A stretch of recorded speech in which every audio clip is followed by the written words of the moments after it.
ഈ റെസ്റ്റ് എടുക്കുന്നതിന് ഭയങ്കരമായിട്ടുള്ള ഒരു ഗിൽട്ട് തോന്നിയിട്ടുണ്ടോ? കോമ്പറ്റേറ്റീവ് എക്സാംസിനൊക്കെ പ്രിപ്പയർ ചെയ്യുന്നവർക്ക് ഇത് കുറച്ചുകൂടെ റിലേറ്റ് ചെയ്യാൻ വേണ്ടി പറ്റും. ഇഷ്ടമുള്ള കാര്യത്തിൽ എന്തെങ്കിലും കുറച്ചു നേരം സ്പെൻഡ് ചെയ്താലോ, മക്കളുടെ കൂടെയോ വീട്ടുകാരുടെ കൂടെയോ ടൈം സ്പെൻഡ് ചെയ്താ, അതല്ലെങ്കിൽ ടയേർഡായിട്ട് കുറച്ചു നേരം ഉറങ്ങിയാൽ പോലും ഈ ഗിൽട്ട് ഭയങ്കരമായിട്ട് ബാധിക്കുകയാണ്. ഇതെന്തുകൊണ്ടാന്ന് വെച്ച് കഴിഞ്ഞാല് എവിടെയോ വെച്ച് നമ്മൾ നമ്മുടെ വേർത്തിനെയും പ്രൊഡക്ടിവിറ്റിയും തമ്മിലൊരു ലിങ്ക് ചെയ്തിട്ടുണ്ട്. അതായത് പ്രൊഡക്റ്റീവ് ആയിരിക്കുമ്പോൾ മാത്രമാണ് നമുക്ക് വേർത്ത് എന്നുള്ള ഒരു ഫോൾസ് മെസ്സേജ് നമുക്ക് തന്നെ പാസ് ചെയ്യാണ്. ഇത് നമ്മൾ റെസ്റ്റ് ചെയ്യുന്ന സമയത്ത് നമ്മൾ പുറകിലോട്ട് പോവുകയാണെന്നുള്ള ഒരു തോന്നലിനെ ട്രിഗർ ചെയ്യും.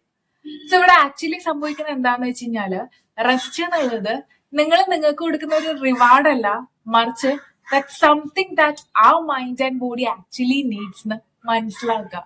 ആൻഡ് അതേപോലെ തന്നെ കുറച്ചു നേരം ടയേർഡ് ആകുമ്പോൾ റെസ്റ്റ് എടുക്കുന്നതും ഫാമിലിന്റെ കൂടെ കുറച്ചു നേരം സ്പെൻഡ് ചെയ്യുന്നതും അതല്ല ഇഷ്ടമുള്ള കാര്യത്തിന് ടൈം സ്പെൻഡ് ചെയ്യുന്നതും ഒക്കെ ഇൻഫാക്ട് നിങ്ങൾക്ക് ഗിൽട്ട് ഒക്കെ മാറ്റി വെച്ച് ഇതൊക്കെ ചെയ്യുമ്പോൾ നിങ്ങളുടെ ബോഡിയിൽ ഹാപ്പി ഹോർമോൺസ് പ്രൊഡ്യൂസ്ഡ് ആവാണ്.